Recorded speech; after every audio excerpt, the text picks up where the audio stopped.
Welcome to Fireside Nets, brought to you by Empire Sports Media. We are your hosts, Spen and Nick. And this is probably one of the first podcasts in a while where I'm actually pretty pissed off because of the Brooklyn Nets. Nick, third straight loss. We just watched probably the most atrocious, humiliating defeat of the season at the hands of the San Antonio Spurs, 106-98. Just a really putrid game on both sides of the ball for the Brooklyn Nets. Keldon Johnson absolutely torched us. I think he had a career high against us. Basically took over in that fourth quarter and in that second half down the stretch. I am blown away because, Nick, and I'll let you go in a second. I said the second we lost to, what was this? The Thunder, right? We lost this. What was the first game we lost before the Thunder? Celtics. Was that the first loss without KD? Yeah, okay. So we lose that game. And then, it's the Celtics, right? They're the best team in basketball. You kind of deal with it. You lost that game 109-98. We'll get into that. And then you lose to the Thunder 112-102 at home. And you think, oh boy, this is what I thought. Kevin Durant wanted to leave last year because the Nets couldn't hold their own without him. So you go into this game against the Spurs, having lost two straight. You're on the road in San Antonio. No Kyrie Irving. That was basically news for, I guess, the media and the fans today. I'm sure the Nets knew they were going to give him the day off. They listed him as questionable with calf tightness. Then they listed him as out. Whenever you see Kyrie Irving's questionable, that usually means he's not going to play. And it's probably something that they planned. But you have Ben Simmons. You have the rest of your roster who's been great this year. I mean, TJ Warren, Seth Curry, Yuta Watanabe, these guys have played very good basketball. Nick Claxton, he's been great this year. You go in against a young Spurs team and you get embarrassed. And now you've lost three straight.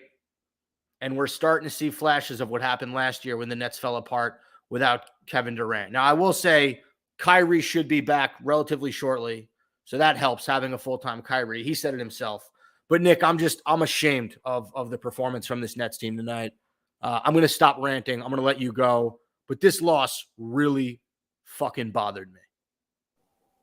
Yeah, I mean, the Spurs are the third. I think the Spurs are the fourth worst team in the NBA, record-wise. Second worst in the West. Now they have 14 wins. They're a terrible team, and yet we make players like Keldon Johnson look like all-stars, scoring over 30 points. It's terrible. We had to give Cam Thomas a bunch of minutes, and he literally has nothing to do but chuck up shots and run the clock out. TJ Warren, who I'll say has played an amazing season, had butterfingers against the Spurs tonight. Every time the ball touched his hands, it just slipped right out. He had a couple plays that he could have scored an easy layup on. Ben Simmons, I'm really getting tired of him being in foul trouble, especially with no Kyrie and KD. But listen, dude, we lost to the Celtics, who are the number one team in the East without KD. We both thought that was going to happen. We blew a lead going into the fourth against the Thunder because we are been notoriously leading after three and looking like dog shit in the fourth. I'll even let that one slide given SGA, Josh Giddey, and Lou Dort, when they're at full strength, are honestly not a bad team. Still lower in the East, but have some young talent there. And with Kyrie just in the fourth without KD, he gets all the attention. If he's slightly off, we're kind of screwed. But against the San Antonio Spurs, with players in their lineup I've never heard of, a team that traded away DeJounte Murray for a bunch of future first-round draft picks to completely reset after this season, and to lose even without Kyrie and KD, because of all these little stupid things. Royce O'Neal looked okay. He didn't look okay. He looked terrible tonight. But he looked like he could pass the ball and occasionally hit a shot. Nick, Royce O'Neal was a minus 18 tonight. Okay. He had 2 turnovers. He had no assists. So he looked better. He looked bad. Okay. Honestly, though, Cam Thomas looked worse. TJ Warren looked sloppy. Seth Curry, even. We talk about Seth Curry being that one guy who we should probably get rid of. But I mean, Cam Thomas too. Seth Curry We give him the ball like he's Kyrie and expect him to do something with every time. Like you see Simmons just handing it off to Curry and trying to set a pick for a quick three. I like Seth Curry. Seth Curry is a third or fourth guy as a compliment to a superstar. He's not the guy in crunch time to be hucking up shots. So, yes, we were missing KD and Kyrie. This was just really ugly. Even with our two superstars out, we have more talent with Ben Simmons. We have more talent with TJ Warren. It was really hard to watch. And then that game at the end was just so ugly. We were playing on the level of the fourth worst team in the West. We looked like the fifth worst team in the league. Sorry, the second worst team in the West, the fourth worst team in the league as the Spurs. So just not fun. Put me in a bad mood. 0-3 without KD. What does that tell you? Last thing I'll say on this rant is I saw an article, forgetting who it was, a reputable source, and I think the title was something along the lines of, the Nets are a team with all the talent and none of the charm. Okay. And there's nights there's nights like these. Obviously, we're missing a lot of talent where I think, wow, if put in the right positions, if given all the confidence and the mental stability, what could this team do? But we just play down to our opponents and really choke a lot of the times when it matters most. So a few things here, and I appreciate that. I agree with most of what you said. We've seen this team without their stars beat a pretty darn good Indiana Pacers team earlier in the year. Do you remember that win? When Vaughn basically said, KD's getting a rest, Simmons is getting a rest. Everyone on the team got a rest. So it was Markieff Morris, Patty Mills, Cam Thomas, and that was essentially it. That's all I remember from that game. Day'Ron Sharpe came in. He played a little bit. So I bring that up to tell you and everyone listening that this team is capable of playing good basketball without their stars. And the difference between that game and this game is in that game, they knew KD was only going to be out for a night. And it allowed them to play freely and play like they had nothing to lose. What I'm starting to see from this Nets team, and I'm praying that it changes when Kyrie gets back in the lineup, and I don't know that it will, is they're collectively starting to press a little bit. What does that mean? Everyone is listening to the media. They're hearing what the sports people are saying as they fall in the standings a little bit. I think they were one game behind the Celtics a week or two ago. Now they're like 6 games, 5.5 games out. So they hear that noise. They know KD's not coming back anytime soon. Probably out until mid-February, I would think, at the very least. So a few more games. They're starting to press. Simmons, I liked his effort tonight. Yes, he needs to stay out of foul trouble. He had a lot of stupid turnovers tonight. I think he ended up with 7 turnovers. And by the way, his first his first triple-double as a net, 10 points, 11 assists, 10 rebounds. Simmons, and I have a friend who's a Sixers fan, and he said this was going to happen. He drives me crazy because you see the potential in what he can be in a lot of plays, right? He had that bump on Jeremy Sohan where he moved him with his body and went to yam it and missed the dunk. And you look at that play and you're like, okay, this guy's got serious ability. But he's not able to stay on the floor. He gets in constant foul trouble. He was pressing tonight offensively. You can just tell. He was trying to pick when to go to the basket, when to pass, whatever. Seth Curry was pressing offensively tonight because everybody there knows there's not a lot of guys on this Nets team that can create for themselves and consistently score without KD and Kyrie. So Seth said, you know what? I gotta step up. Nick, what did Joe Harris do tonight? I don't know. What did he do? I'm looking at his He did numbers. nothing. Okay. He had 0 points. He was a minus 13, 1 turnover. He did nothing. And only played 17 minutes, so they pulled him pretty quickly. While you're on Jeremy Sohan, why did he pull down Markieff Morris and try to just destroy him? I'm very happy you brought that up because Markieff Morris was one of the only guys that I saw fight in this ballgame. And go 1 for 5 and 0 for 2 from 3. Throw out the stats, Nick, because as bad as we shot from 3-point land, right, which was 3 of 23 for 13%. And as bad as we played overall, we still had a shot in this ball game, Nick.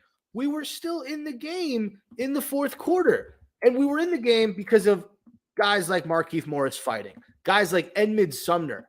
Got to give him a shout out. He came in and he actually, so in that second quarter, Sumner brought the Nets back into this game. That was the only decent quarter of basketball they played, and they were able to basically mount a little bit of a comeback. But otherwise, this team looked discombobulated tonight. They looked like they were pressing. And the one thing I'll say is, we're very quick to give Jacques Vaughn praise. I got to give him a little bit of flack tonight. He did not do a good job. Okay. Keldon Johnson had a moment in that third quarter where he just, and Richard Jefferson, who was doing the play-by-play, was great tonight. He just kept going to the basket every single play to his right hand. It wasn't even anything fancy. And the Nets did nothing. They did nothing. Claxton gets the block on him. Great. Keldon Johnson gets on the fast break and then yams it on our entire team.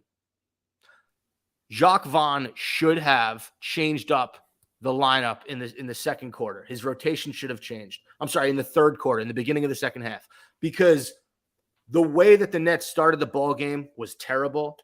That starting five of Simmons, Royce, Seth, Claxton, and Joe Harris, that's not a good starting five. And he should have recognized that, and he should have changed something coming out of halftime into that third quarter. Either insert TJ Warren in there, who can create his own shot, either insert Cam Thomas in there, but do something to mix it up, because they started that third quarter with the same exact energy that they started the game with, which was nothing. So I do have to give Jacques Vaughn a little bit of blame for this losing streak. He's got to figure it out, because guess what? Kevin Durant's not going to be blamed for being out. A lot of these players aren't going to be blamed for the Nets losing. It's going to be on the head coach, and it's going to be on Sean Marks unless he makes a move. So I just, we got to be better against a Spurs team that had no business being in this game. I thought the refs gave them a lot of calls. I thought the refs wanted the Nets to win this ball game. There was that whole Morris Sohan dust up. How did we get the ball? And that was 2 shots for us. That made no sense. Sohan completely pulled him down. That was a flagrant. But the initial was Morris setting a dirty screen. That wasn't a dirty. That might have been an illegal screen. It was not dirty, and he fully pulled him down. That was all right. Fine. They gave us that call. So they gave us a lot of calls in this game. Did you see though? They gave us a lot. That Seth Curry 3-point shot. We're not going to win a game. I know we're not going to win a game when Jakob Poeltl is rebounding over 4 of our players because nobody's boxing out.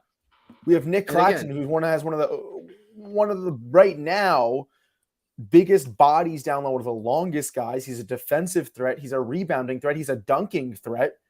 Nick Claxton's jumped from being a below average player to a potential defensive player of the year candidate. And yet he got bitched by Jakob Poeltl, who has a word game named after him. Like, there were just so many sad things that happened in the fourth quarter. Like, I know I mentioned Royce O'Neal, who had a bad game in the fourth quarter, looked somewhat with it because all these other players, TJ Warren had 19, so it's hard to give him shit. And TJ Warren all of a sudden couldn't catch the ball. Seth Curry all of a sudden couldn't hit a shot. Cam Thomas all of a sudden couldn't find an open look, right? You got guys who for 3 quarters are playing well, and then in crunch time, and who do you blame that on? Is that Jacques Vaughn not instilling confidence in his young players? Is that Jacques Vaughn not getting the rotations right in crunch time? Like, there's so many people to blame. I'm going to point a finger at Jacques Vaughn. I'm going to keep pointing a big finger at Ben Simmons, who has looked at times unbelievable this season. And then other times you're wondering how someone with so much talent is on the court looking like such a dumbass. So, whoa. Dumbass. Listen, those are strong words, Nick. I criticize because I believe and I love. That's why I'm mean to you. The point being, and this happened in the Thunder, where it's a switch that happens in the fourth quarter where we forget how to play basketball, and we all of a sudden, I'm going to blame this on Kyrie, who I know you're going to argue is one of the best fourth quarter scorers in the league right now, which he is, but he has a tendency to abandon game plan that's been working when it matters most and just trying to do isolation plays. And I saw that with Cam Thomas tonight. I saw that with Seth Curry tonight. Listen, I know we need a bucket. You guys aren't Damian Lillard. You're not Kyrie. Even Kyrie doing that, even though it works sometimes, is still bothersome. So when I see average to below average offensive threats trying to create and abandon a good pass, a good screen, distributing the ball, switching it across court, all these little things that can result in getting a guy a good shot, you abandon that because you all of a sudden went down 6 or 8 real quick and you're trying to huck up a 3. That's bad basketball, and that's something that Jacques Vaughn needs to be instilling, and these players need to be carrying out on the court. And until that happens, we're going to keep losing games in crunch time. Vaughn agreed with me. He called Markieff Morris's screen an example of veteran leadership, so I give him credit. He agreed with me. Well, I said it was thought a the dirty call screen. It was technically a dirty screen, but it was the right move. He showed fight. That's what Vaughn's saying. By the way, just so we're on the same page, Markieff Morris was a plus 15 tonight. It's a guy who doesn't get called on a lot. He came in there, he helped the team. I know he only had 4 points. Losers from tonight, Joe Harris. At this point, you got to trade him. I mean, you have so many guys, I've said this, who do the same thing as him, and he's just not that valuable right now. He's not shooting the ball well. 17 minutes, he did nothing. He was a loser tonight. Royce O'Neal, bad game for Royce. He looks like he tries to create sometimes, and it's just not his game. Him and Joe, their role is to be a spot up shooter and get loose balls. And when they're asked to do a little bit more with KD and Kyrie out, it just doesn't work. I want to say that Cam Thomas is a loser tonight. He was a plus 12, 15 points. That's what the stat sheet shows. But if you see the situational awareness, it sometimes looks like he just doesn't have it. You know, some of the decisions he makes, he had a play where he drove baseline, stepped out of bounds. He had another play where he drove baseline and he threw a ball to TJ Warren in between like 4 Spurs defenders. And I think that's one of the plays where you're referring to TJ Warren dropping the ball. That's a tough pass to handle. That's not really a smart pass for Cam Thomas to make. He airballed that 1-3. I think he was 0 of 4 from 3-point range. So he doesn't have a 3-pointer in his arsenal. And that's kind of, part of being on the Nets is the ball movement, like Yuta Watanabe, Royce O'Neal, Joe Harris. These guys have to hit threes. So just a lot of losers tonight. The Nets in general. And, let's get to the other 2 losses because we can't. I just want to say, too, to give the people an update, that loss puts us at 27-16. We actually now jump to 3rd. We lose a spot to the Bucks, who now go to 2nd. We're now 5.5 games behind the Celtics, who are 33-12, while we're 27-16. When we were just a game away from taking the Celtics, or a game and a half away from taking that first place spot. Celtics on a 7-game win streak. We are now on a 3-game losing streak. So Celtics, Bucks, Nets, Sixers, Cavs, Knicks, Heat, Pacers is the East right now. It's a game of runs. It's a season of runs. But if we don't bounce back quick, we are going to keep tumbling because it's a tight race in the East. Nick, the final thing I'll say about this game, and by the way, shout out to Nick Claxton, another game with 3 or more blocks. That's 9 straight games. Oh, and that block on Keldon Johnson. If there's any highlight to take away from the Spurs game, Keldon Johnson went for a dunk, and I will say Keldon Johnson had some great dunks tonight. And Nick Claxton met him at the rim and knocked him on his ass. It was a great highlight, Nick, but it also set off Keldon Johnson to basically finish out and just destroy the Nets. So while I like the block, I don't like the result of the block. Nick Claxton, 9 straight games with 3 or more blocks. Sean Bradley has the record for 11. We'll see if he can surpass it. Not a bad game statistically for Claxton. 15 points, 11 rebounds for him. He was also in foul trouble. Nick, could you please verify those numbers, 15 and 11 for Clax? And just one other thing for this game that bothers me. Verified in only 17 minutes. One, because he got in foul trouble. Championship teams don't have losses like this in their DNA. They just don't. Okay? What the Celtics did last year, they had a terrible loss to the Knicks where they lost at the buzzer on an RJ Barrett 3-pointer, and it turned their season around. And they were able to go on a run after that. This is a pivotal moment in the Nets season. Okay, outside of the whole Kyrie Irving stuff to begin the season with, not to begin the season, but the anti-Semitic documentary, which is still the lowest point of the season. This is pretty comparable to that because we just don't look like we're playing like a team. This was not a loss that you see NBA champions have during the regular season. So we'll look to move past it.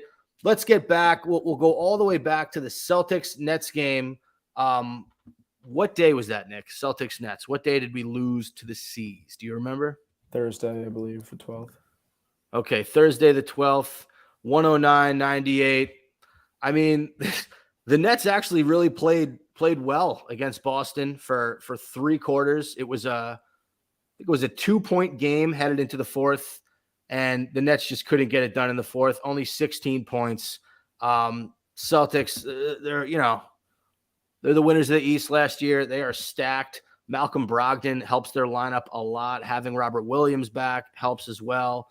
Grant Williams killed us down the stretch, and Derek White hit basically the dagger 3 to end us. And what was annoying about this game, Nick, was Tatum only had 20. He was 7 of 22 from the field, shot 2 of 10 from 3 turnovers. We were really able to limit Tatum, but the rest of the Celtics absolutely just dominated that fourth quarter.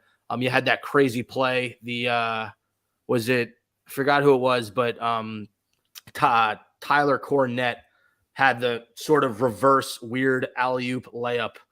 Luke Cornette, not Tyler Cornette. Luke Cornette. Yeah, that was. I thought that was offensive goaltending. No.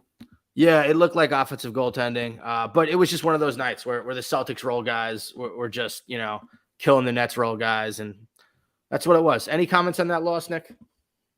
We both expected ourselves to lose. Tatum's having top 5 MVP candidate season. I don't think he'll win it. But Jaylen Brown was a scratch that game. With that said, he got Marcus Smart, who just got back from injury. The Celtics are a great team. They have a lot of talent. Derek White looks good. I love Brogdon. I think he's a great player. I think out of the 3 guards, him, Smart, and White, right. I think Brogdon offensively is the most talented. He's the biggest threat. Celtics are a cohesive team. They're well coached. They're well disciplined.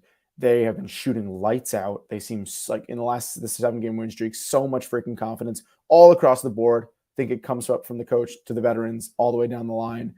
We expected to lose this game. I think we put up a good fight for the most part for not having KD, but kind of the expected result. So I take this one.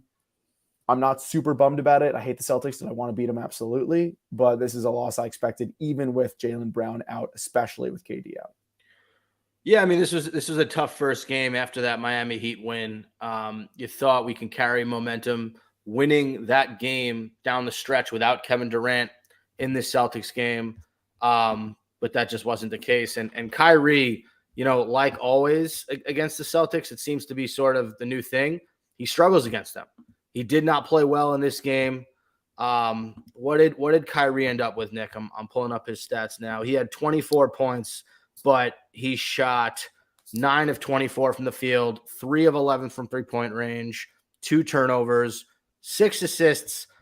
But the Celtics just know how to play him. I mean, Smart does a great job of bodying him. The Celtics, something I envy about them, Nick, and you can tell me if I'm wrong or right. They play physical defense so well that refs never really know whether to call a foul or not. And I think they lean on not calling a foul because Marcus Smart's a former defensive player of the year, because Robert Williams is that good, because Tatum and Jaylen Brown and Derek White, these guys are menaces on defense who just never stop. So if they're a little physical with Kyrie and they knock him off his spot, I think the refs are going to swallow their whistle because of, the consistent effort that this Celtics team collectively shows on the defense side of the ball. Yeah, I hear you. All right, we move on to the loss against the Thunder. Again, this is kind of where Nets fans started to get disappointed. Young Thunder team, Nets played them relatively well, 3 out of 4 quarters, similar to the Celtics. Thunder absolutely took over in that fourth quarter, 37-22. It seems like every single time Gidey, Dort, or SGA touched the ball, it was points for the Thunder. Meanwhile, Kyrie Irving, a really bad game for him. 15 points, 7 of 20 from the field, 1 of 7 from 3-point range. Tough follow-up to his game against the Celtics, where he didn't play well either. Nick, what was your main takeaway from this game against the Thunder, in which the Nets lost 112-102? It was, we're up 5 going into the fourth quarter, playing very well, just do exactly what we're doing. Oh, wait, let's abandon everything we're doing and forget how to play basketball like we just did against the Spurs. It was disgusting. It was like a different team in that fourth quarter. All of a sudden, the Thunder get hot. We can't handle it. We abandon distributing the ball. We're chucking up stupid shots. Everyone all of a sudden gets cold. It's and you know what's funny? I saw it coming. This is like a 4th time this year. I turned to my roommate Eric and said, "Oh, we have a little bit of a lead going into the fourth quarter. We're gonna blow this because we abandoned our entire game plan in crunch time." I just mentioned it 10 minutes ago when talking about the Spurs. SGA, Lou Dort, Josh Giddey, These are young, talented players. I think they're going to develop into a great team. We, with Kyrie Irving, Ben Simmons, TJ Warren, Nick Claxton. Sorry, Ben Well, Simmons not playing this game. Simmons Yeah, didn't Simmons play in wasn't this playing game. Yeah, he was a Seth Curry, scratch. whoever, the talent we have, we need to beat, and at home, a 21 and 23 now. At the time, I'm guessing they were 20 and 23, whatever it was, Oklahoma City Thunder team that's at this point 11th in the East. We're second in the East before we lost to the Spurs. So it's just a bad loss that is really, I don't even want to say is because they get hot and we get cold, because that almost is an excuse of like, that happens every game. Games are full of streaks. We're going to get cold. I don't even mind when we miss shots. It's the mentality. It's the inability to bounce back. It's the confidence lost. Like, again, I'll say, I sound like a freaking broken record here.